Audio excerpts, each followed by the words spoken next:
안녕히 주무셨습니까? 우리가 새벽마다 하나님 앞에 올려드리는 이 성경 봉독, 즉 새벽마다 우리가 하나님 앞에 그 읽는 것이지만 우리가 읽는 이 말씀, 우리의 발성으로 올려드리는 이 성경 봉독이 저는 그렇게 생각해요. 이것이 오늘 새벽마다 하나님께 올려드리는 제물이다. 그런 마음을 하나님이 늘 주시는 것은 새벽에 우리가 목소리를 내어 말씀을 읽는다는 것이 쉬운 일은 아니나, 그러나 우리가 힘써서 우리의 소리를 내어서 올려드리는 이 말씀 한 구절 한 구절을 구약의 제물을 하나님이 흠양하듯이 우리의 이 목소리를 하나님이 제물로 받아주실 줄로 믿습니다. 천사도 흠모하는 그 아름다운 일이 아닌가라는 그런 감동을 주시는데요. 오늘 18장, 우리가 16장에서 일어난 가데스 바네아의 대반역 사건을 보시면서 하나님께서는 이제 그 이스라엘의 그 반역 사건으로 말미암아 흐트러진 그런 이스라엘의 제도, 질서, 그리고 권위에 대해서 이제 회복을 하셔야 되겠다라고 해서 작정하시고 주신 말씀과 사건이 17장, 18장, 19장의 사건입니다. 17장은 이제 그 아론의 쌍난 지팡이 사건을 통해서 이제 제사장의 권위, 아론과 그 아들들의 제사장의 권위를 다시 세워 주셨던 것을 볼 수 있는데, 이어서 오늘 이 18장에서는 이제 제사장과 함께 이 레위인들, 그렇죠?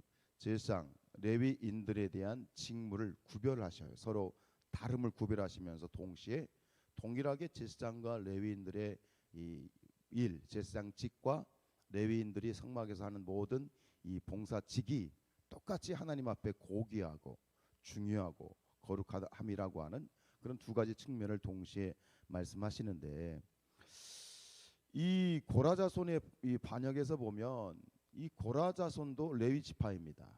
그리고 아론과 그 자손들, 아론의 자손들도 레위 지파입니다.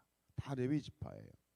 그런 측면에서 보면 이 고라 자손들의 반역의 동기가 된 게 뭐냐면, 똑같은 레위 지파인데 너도 레위 지파고 나도 레위 지파예요. 레위 지파는 크게 세 자손들이 있다고 성경에 우리가 기록되어 있었잖아요. 고핫 자손, 무라리 자손, 게르선 자손.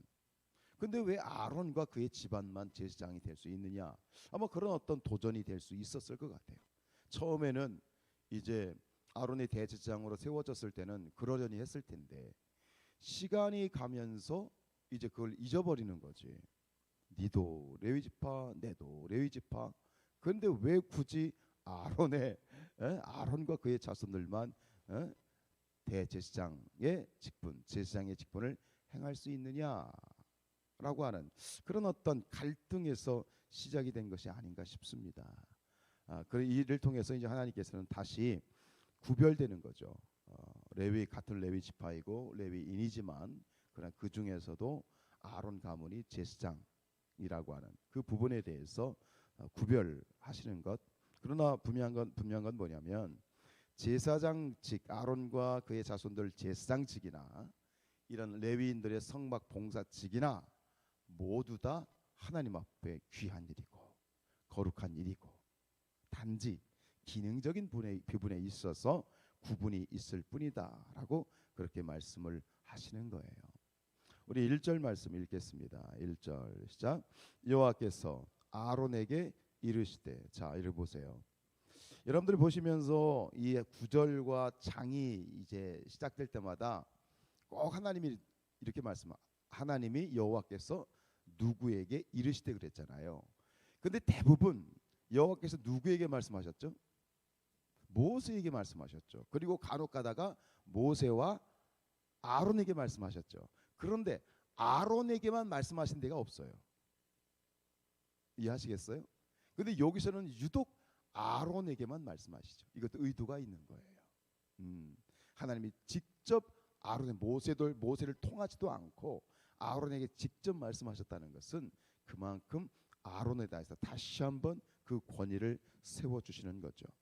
계속 읽겠습니다. 여호와께서 아론에게 이르시되, 너와 내 아들들과 내 조상의 가문. 여기서 내 조상의 가문은 뭐예요? 레위 지파를 말하는 거예요. 레위 지파, 레위인들.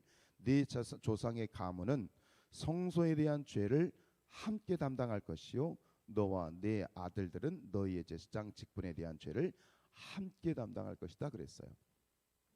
여기서 이 제사장 직과 아론과 그 아들들 제사장들과 레위인들이 보면 성소에 대한 죄를 함께 담당한다.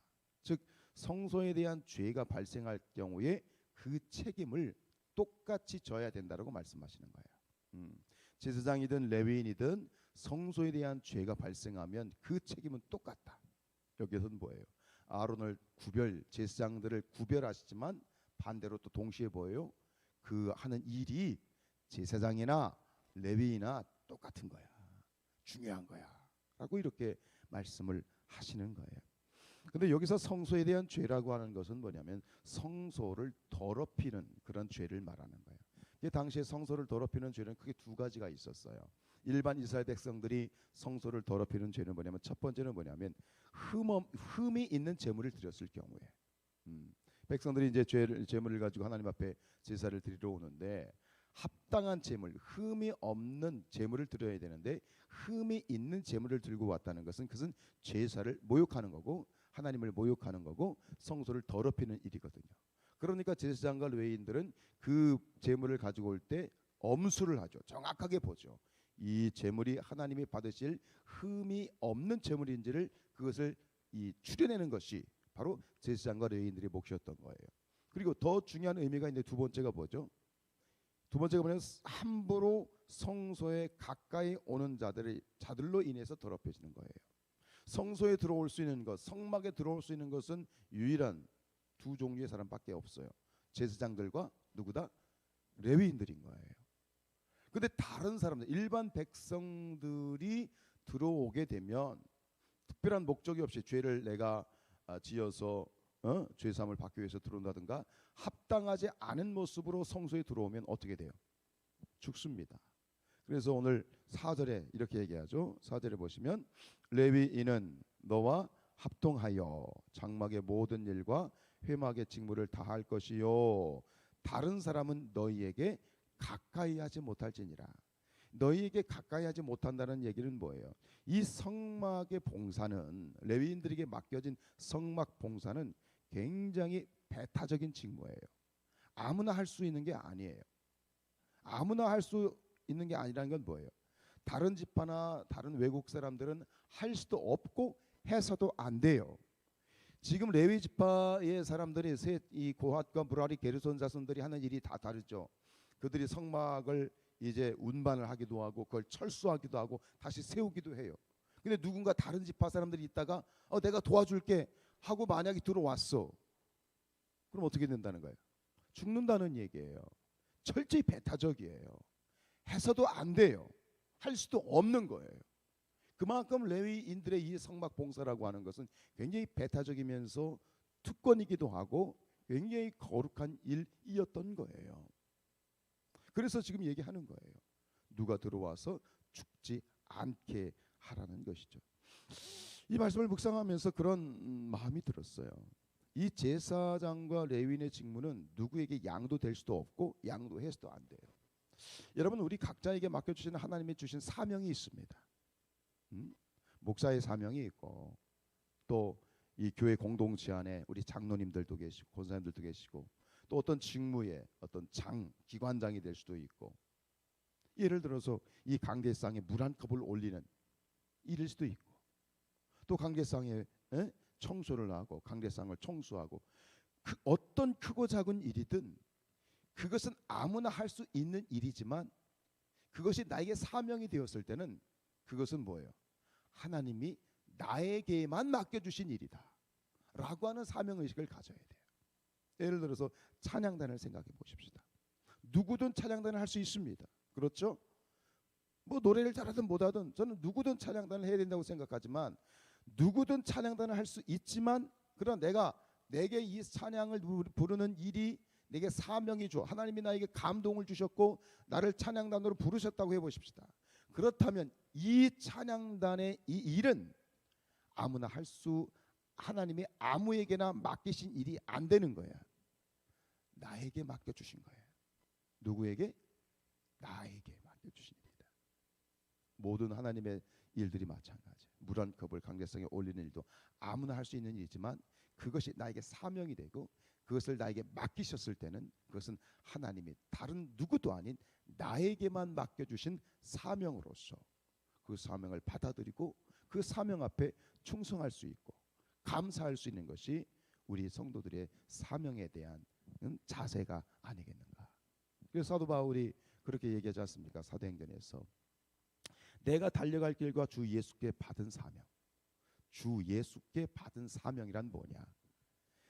누구에게나 사명을 주시지만 그러나 나에게 다른 사람도 다 할 수 있지만 특별히 나를 부르셔서 이 사명을 주셨다는 것은 내가 아니면 안 되는 것이야. 내가 아니면 안 되는 것이기 때문에 지금 이 순간에 이 자리에서 내가 아니면 안 되기 때문에 하나님께서 나를 부르셔서 이곳에 나를 세워주신 것이다 라고 하는 그런 사명자의 의식을 가져야 되는 것이다 라는 그런 감동을 주셨습니다. 이 광야에서 이스라엘 백성들의 이 레위인들의 직무를 보면 너무나도 중요한 것. 다른 사람들이 가까이 와서 왔다가 성막에 들어왔다가 죽는다고 했잖아요. 그래서 이스라엘 백성들이 이 광야 이 장막의 배치를 보면 어떤 식으로 되어 있냐면 성막을 중심으로 이 동서남북 세 지파씩 12지파가 뺑 둘러서 진을 쳤죠. 그런데 그 12지파 이스라엘 백성들과 성막 중간에 누가 진을 쳤냐면 레위 지파가 진을 쳤어요. 이해가 되시죠? 성막이 있어요. 이스라엘 백성들이 진을 쳤어요. 근데 그 중간에 레위 지파가 진을 쳤어요. 즉 성막 하나님과 이스라엘 백성들 사이에 레위 지파가 있었던 거예요. 즉 이 레위 지파가 했던 일이 뭐예요? 하나님의 거룩함을 지키는 것이었고 동시에 이스라엘 백성들에게 하나님의 진노가 임하지 않도록 파수꾼의 역할을 했던 거예요. 이게 레위 지파죠.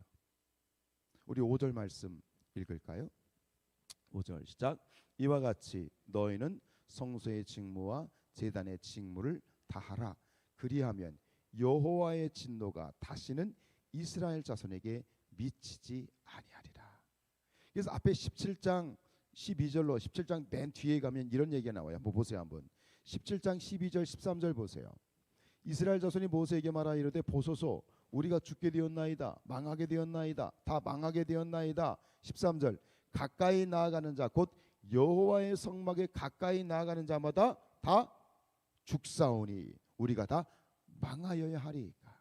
모르니까 무지하니까 그 무지한 이스라엘 백성들이 함부로 성막에 왔다가 죽임을 당하는 일들이 실제로 발생하고 있었다는 거예요. 하나님의 진노가 임한 거죠. 그 중간에 레위인들이 이스라엘 백성들이 성막에 가까이 나오지 못하도록 그들이 부지불식간에 하나님의 진노를 받아서 죽지 않도록 하나님의 진노를 가로막았다는 것이 바로 이 레위 지파의 사명이다. 여러분 이것이 바로 우리의 사명입니다. 여러분 우리 교회가 성도들은 어떤 자들이냐? 우리는 모두 다 영적 제사장들이죠. 동시에 우리는 영적 레위 지파죠. 이게 무슨 얘기예요? 우리가 하나님의 진노가 세상 가운데 임하지 않도록 막아주는 세상의 소망인 거예요. 예수님 말씀하셨죠. 너희는 세상이 뭐다? 소금이다. 너희는 세상이 뭐다? 빛이다. 이 말은 다른 말로 하면 무슨 얘기예요? 너희가 세상의 소망이다라는 얘기예요. 이것이 우리 그리스도인들의 교회의 그러한 정체성이에요. 우리가 우리의 역할을 감당하지 못할 때 결국 세상은 하나님의 진노 앞에 놓여질 수밖에 없다. 우리가 기도할 때 우리의 기도를 통해서 가정을 지키는 것이고 우리의 기도를 통해서 나라를 지키는 것이고 우리 교회의 기도를 통해서 이 세상 가운데 임하는 하나님의 진노를 가로막는 거룩한 제사장의 사명이 우리에게 있음을 깨달으시길 축복합니다. 오늘도 이 새벽에 기도함으로 하나님의 거룩하심 은혜가 이 세상 가운데 온전히 진노가 아니라 은혜로 나타날 수 있도록 우리가 힘써 기도하는 저와 여러분들 되시기를 주님의 이름으로 축원드립니다. 기도하시겠습니다.